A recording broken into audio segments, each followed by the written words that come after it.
Qu'il me soit permis ce soir de convoquer quelques écrivains et poètes. Ce soir donc, un exercice de lecture pour elle, la photographie. Quand les écrivains, les romanciers et les poètes la malmènent, elle, la photographie. Quand ils la raillent, malgré les chefs-d'œuvre. Mais, par-delà leurs intentions féroces, ironiques, amoureuses, toujours ces écrivains, ces romanciers et ces poètes l'ont saluée et la saluent encore, elle, la photographie. Parfois, je me demande ce que serait devenue la littérature sans elle, la photographie. Décidément, elle est une enfant terrible, impossible. Et elle joue dans toutes les cours. Ce soir, dans la cour du théâtre antique et dans les pages des livres. Il y aura donc des mots, et bien sûr des images, qui elles aussi joueront, non pas comme des illustrations, mais plutôt comme des points, des contrepoints, des continuités, des ruptures. Des mots pour d'autres images. Ainsi va la photographie, et tout le reste n'est que littérature.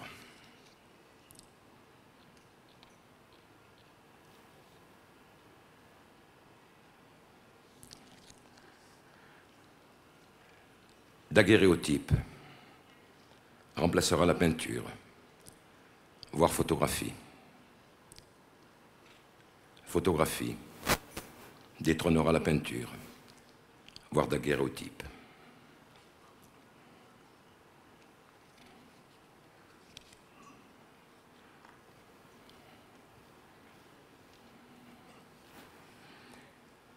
Il était une fois un photographe. Il photographiait beaucoup, mais il n'était jamais content car il était philosophe, un grand philosophe. En effet, selon sa philosophie, le monde était à l'envers. Il le constatait sur les plaques lorsqu'il développait. Ce qui se trouvait à droite de la figure ici, là c'était à gauche. Ce qui était clair ici, là c'était sombre. Les ombres devenaient lumière, le bleu se transformait en blanc et les boutons argentés étaient sombres comme le fer. Tout était à l'envers.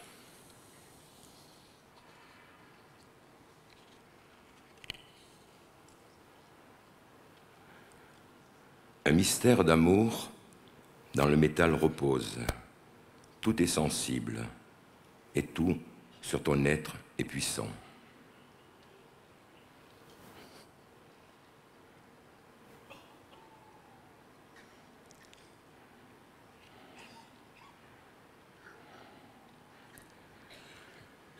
Tu me dois ta photographie, à la condition que je serai bien sage, et tu t'y fies.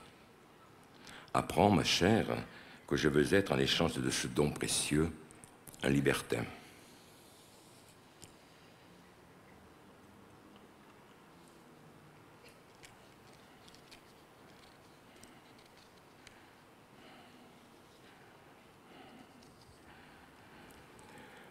Je voudrais bien avoir ton portrait. C'est une idée qui s'est emparée de moi. Il y a un excellent photographe au Havre, mais je crains que cela ne soit pas possible maintenant. Il faudrait que je fusse présent. Tu ne t'y connais pas. Et tous les photographes, même excellents, ont des manies ridicules.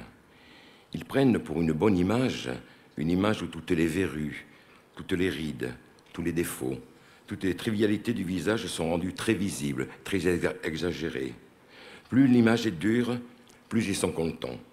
De plus, je voudrais que le visage eût au moins la dimension d'1 ou 2 pouces. Il n'y a guère qu'à Paris qu'on sache faire ce que je désire, c'est-à-dire un portrait exact, mais ayant le flou d'un dessin. Enfin, nous y penserons, n'est-ce pas ?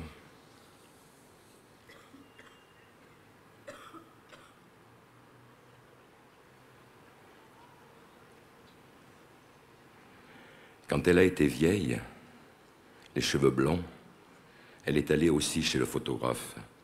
Elle y est allée seule. Elle se fait photographier avec sa belle robe rouge sombre et ses 2 bijoux, son sautoir et sa broche en or et jade, un petit tronçon de jade embouti d'or. Sur la photo, elle est bien coiffée. Pas un pli, une image.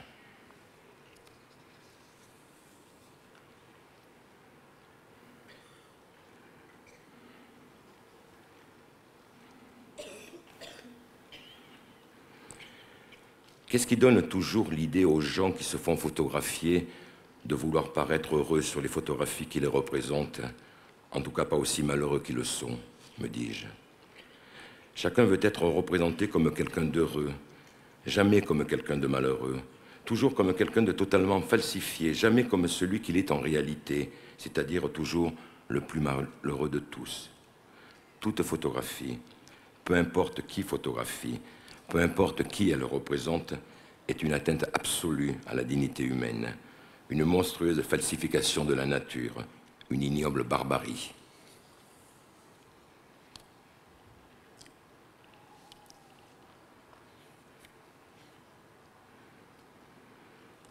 Qu'est-ce qu'il est beau, votre bébé? Oui, ce n'est rien, mais si vous voyez sa photographie.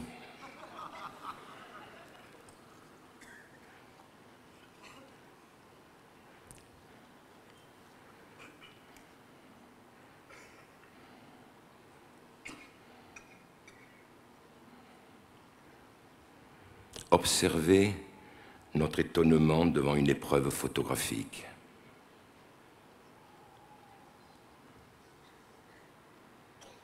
Ce n'est jamais ça qu'on a vu.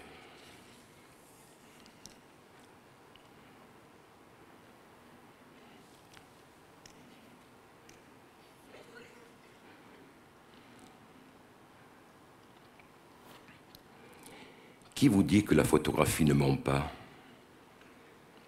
Elle enchaîne le regard à la surface des choses et camoufle généralement leur nature cachée, qui ne fait que filtrer comme un clair-obscur mouvant à travers leur physionomie.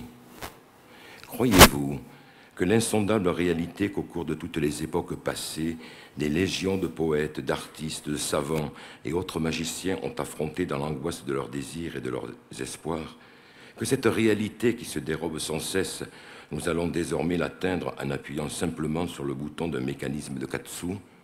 J'en doute. Cet appareil automatique ne représente pas un perfectionnement de l'œil humain, il représente uniquement une vertigineuse simplification de l'œil de mouche.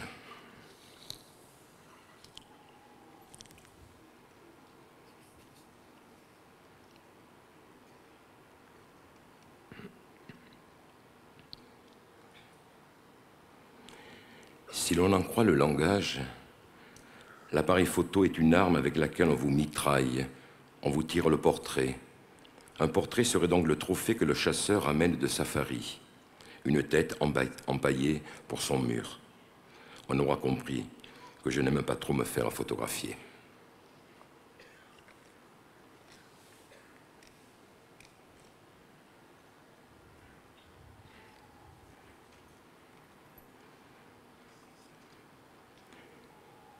Pèlerin, après avoir donné dans le fourriérisme, l'homéopathie, les tables tournantes, l'art gothique et la peinture humanitaire, était devenu photographe. Et sur toutes les murailles de Paris, on le voyait représenter un habit noir, avec un corps minuscule et une grosse tête.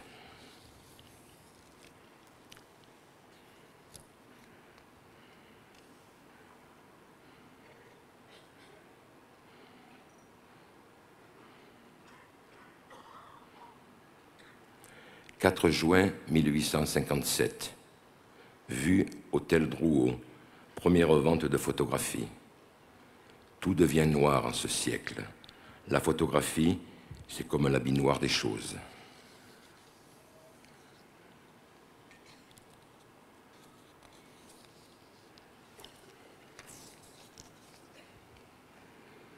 Parce que, voilà ce qui s'est passé. La photographie aurait pu être inventée en couleur, elles existaient, mais voilà. Les techniques ont décidé de reproduire la vie, on inventa donc la photographie, mais comme la morale était encore forte et qu'on se préparait à retirer la vie jusqu'à son identité, on porta le deuil de cette mise à mort. Et c'est avec les couleurs du deuil, le noir et le blanc, que la photographie se mit à exister. Pas à cause de la gravure. Le premier bouquet de fleurs de Nadar ne recopie pas une lithographie de Doré. Il la nie. Et très vite, pour masquer le deuil, les premiers technicolores prendront les mêmes dominantes que les couronnes mortuaires. Et Scarlett O'Hara se dira une deuxième fois qu'elle y pensera demain. À quoi? Au bonheur. Parce qu'il faut porter le deuil, mais en l'oubliant, n'est-ce pas? En l'oubliant.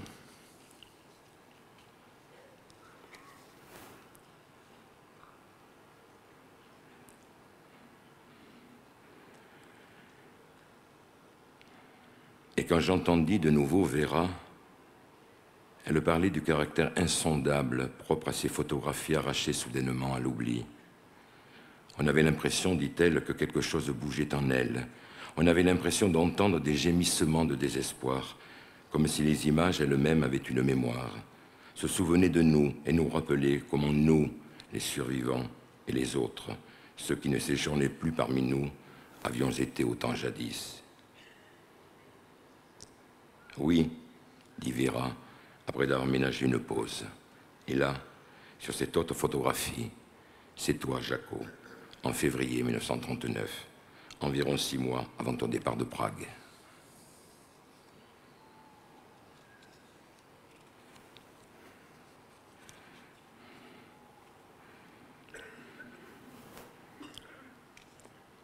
La faim, encore une fois, s'est abattue sur l'Afrique, cette fois sur l'Ouganda.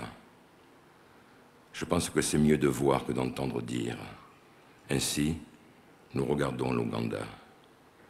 Nous nous regardons dans l'Ouganda. Nous nous regardons dans la faim. Je ne pense à rien devant l'Ouganda. Au retour des camps de concentration, je ne pensais rien. Si je pense à quelque chose, j'ignore quoi. Je suis incapable de l'énoncer. Je vois.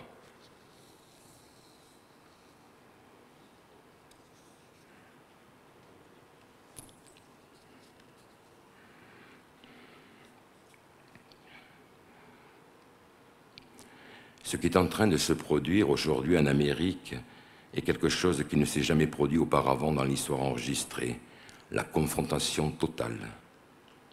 L'Amérique n'est d'aucune époque, ni d'aucun lieu, un vacuum où toute époque et tout lieu peuvent soudain surgir.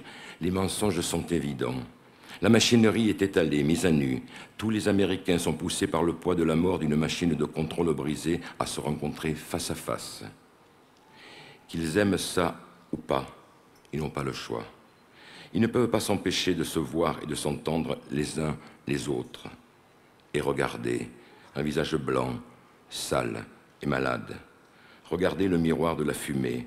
La mort fait pleuvoir une grêle de crâne en cristal. Mort, mort, mort. Sortez et prenez des photos. Prenez toutes les photos, bestiales, stupides, exotiques, belles, fragmentaires, irréelles.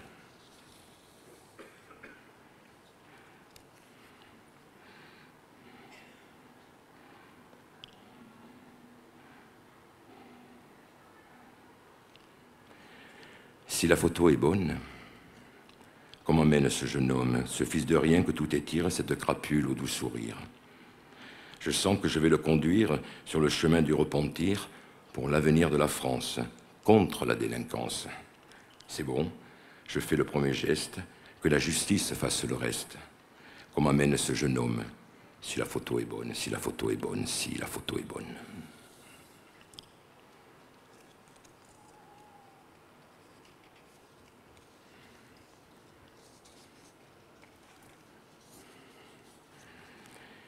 Lui et elle, sur cette photographie, le jour de leur mariage.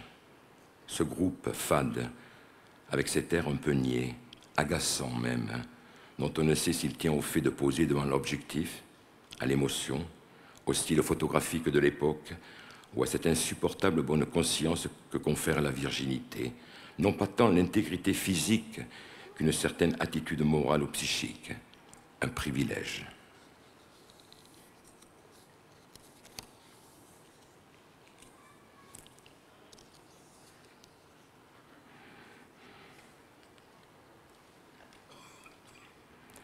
« 29 décembre 1888. Que de gens ont voulu se suicider et se sont contentés de déchirer leurs photographies.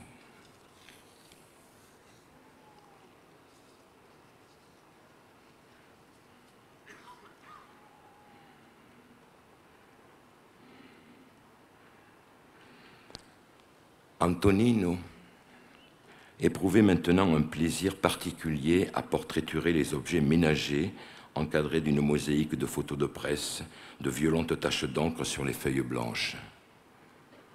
Il se surprit à jalouser, depuis son immobilité, la vie du reporter, qui évolue en suivant les mouvements des foules, le sang versé, les larmes, les fêtes, le crime, les conventions de la mode, la fausseté des cérémonies officielles.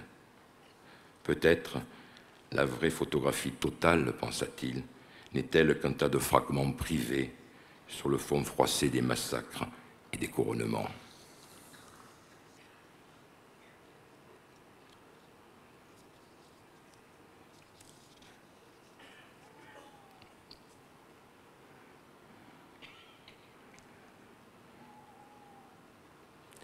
Quand tout ce qu'on nomme art fut bien couvert de rhumatisme, le photographe alluma les milliers de bougies de sa lampe et le papier sensible absorba par degrés le noir découpé par quelques objets usuels.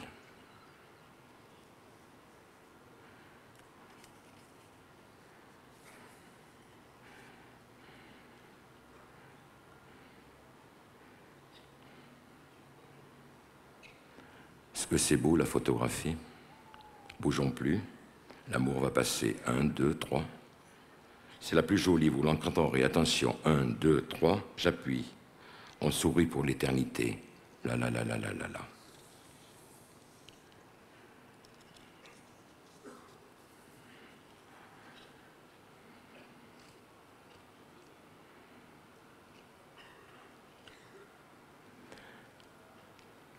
Avec ce mutin casque blond, c'est votre oubli que je défie, et j'offre à ceux qui l'ont déjà dans le cœur ma photographie.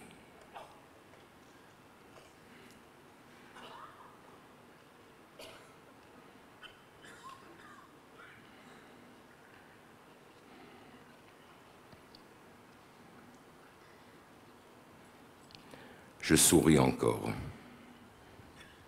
La langue ressort. Je reste comme ça, plus soif la langue. C'est fait. J'ai fait l'image. Bonsoir.